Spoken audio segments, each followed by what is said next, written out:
You're listening to an IOE podcast. Powered by UCL Minds.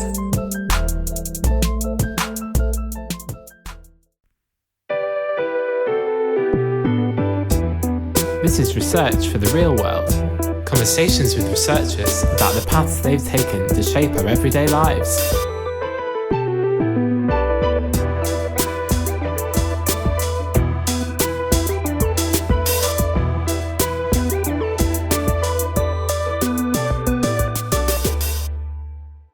Hi all, it's Laura here, and I'm looking forward to introducing you to our 18th season of Research for the Real World. But first, I'd like to introduce you to our new presenter. Hi. This is Jo Nicol, who'll be joining us. Jo, care to introduce yourself? Hi there. Yeah, my name's Jo Nicol. I'm from the Curriculum, Pedagogy and Assessment Department at the IOE. I specialise in science education, but in particular biology education. Lovely to have you on the team, Jo. Welcome. I thought I'd ask, since you focus on science education, what you think are some of the main things that students ask or talk about in class. What ideas do you have? Well, students are much more aware these days about the effect that they're having on the environment, and they're more aware of things like climate change, as well as the impact of it. However, they can feel uncertain about what they can actually do to help. Do you think that teachers are equipped to answer all of these concerns about science and the environment around them? It's tricky to navigate as a teacher, especially as a science teacher. Some teachers identify more with teaching the students scientific facts and concepts. I guess more emphasis needs to be placed on the ethics and values within science, and that includes our responsibility to take care of the planet. Teachers are keen to influence students in how they care for the planet, but might not necessarily have the tools to do so. There was a recent study from King's College London that proved it wasn't just Generation Z that cared about the environment. Yes, you're right. It's lots of different people and different age groups protesting on the streets, isn't it? Whether it's big like Extinction Rebellion gluing themselves to the road, or small like a young student posting a letter to their Member of Parliament, knowledge really is power. So I think the best way we can equip young people is giving them the tools and knowledge to do so. Absolutely.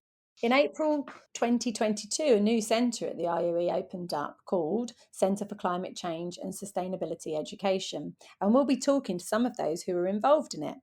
It'll be really interesting to speak about the role of children and the duty of adults in raising awareness of this crisis and caring for the environment. In this season of Research for the Real World, we want to focus on climate justice and development education. We want to know how education systems can be reimagined to embed sustainable development principles and practices to bring about positive change and climate justice. We're delighted to give you a preview of what's coming up.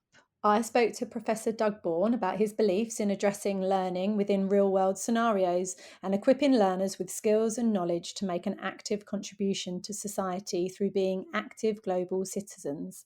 Have a listen.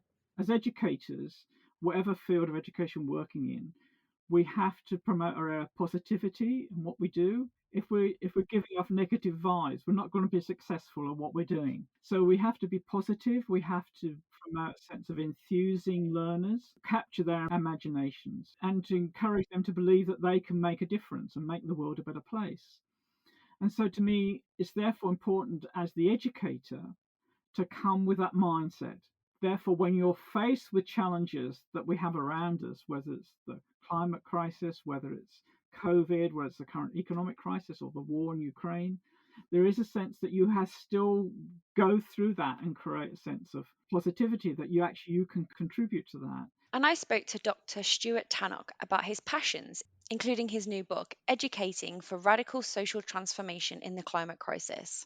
This isn't just me, this is increasing a kind of recognition among researchers and fairly mainstream researchers and policymakers that certainly the last 4 or 5 years there's been a sense that to address the climate crisis effectively, it's not just a matter of a few small policy changes or technical changes here or there, but requires fundamental changes in society and the economy. So if you go back, for example, there's reports done by the IPCC, that's the Intergovernmental Panel on Climate Change, released a report in 2018 that explicitly called for this. We said saying that we need fundamental radical changes in society and economy in order to address the climate crisis. And you'll see educators recognizing this too. And I also spoke to Dr. Lizzie Rushton about geography and science education, in particular the professional development of teachers and the students' voice around climate change and sustainability education. Check this out. we do need a shift in the way that we think about schools as sites for sustainability, as places where we, that's part of what schooling is about for me. And so it isn't just the work of the one teacher who often is doing this out of the goodness of their heart. They're not necessarily given any kind of time because that's just not simply available in school budgets.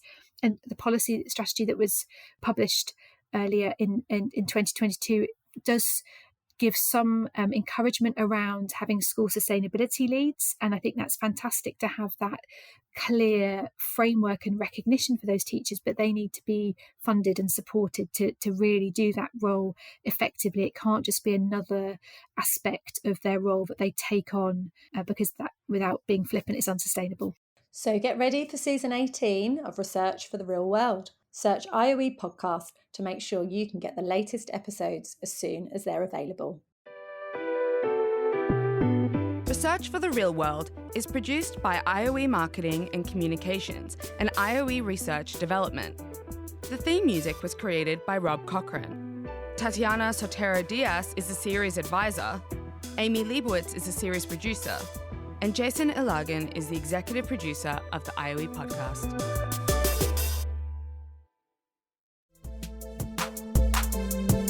Thanks so much for downloading and listening to this IOE podcast.